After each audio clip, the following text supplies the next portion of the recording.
ahead of OU's big showdown against West Virginia tonight.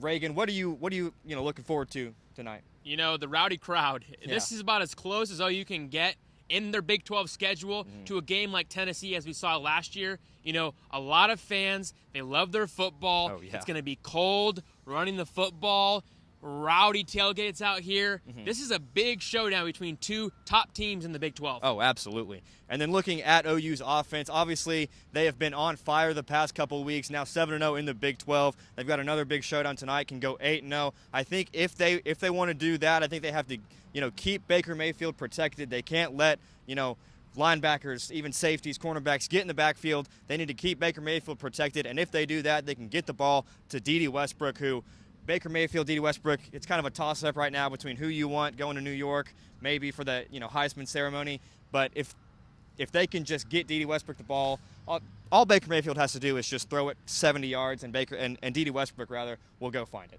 But the way they're going to be able to do that is by establishing the run game. When you play in a tough game like this, a hostile crowd, you have to start quick. We saw a couple weeks ago at Iowa State, OU struggled to start quick. They struggled to run the ball with Samaje and Joe out, and they could not get into a rhythm the entire football game.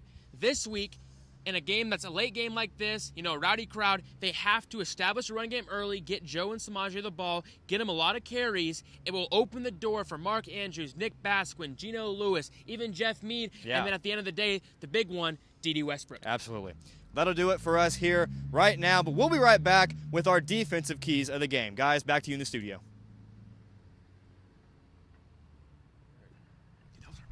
Thanks, Steven. Okay, the OU defense. First half of the season, we all know that OU's defense hasn't been phenomenal, much less good. We've seen a lot of bad things for them, but the last 3 games, they've stepped up. I mean, granted, it hasn't been against the greatest teams, but they've stepped up going into the 2 biggest games for their championship hopes for the conference to keep them alive. Definitely. They struggled throughout most of the season, but they have definitely turned things around after that Texas Tech game where everybody on the defensive side was quiet. They were disappointed.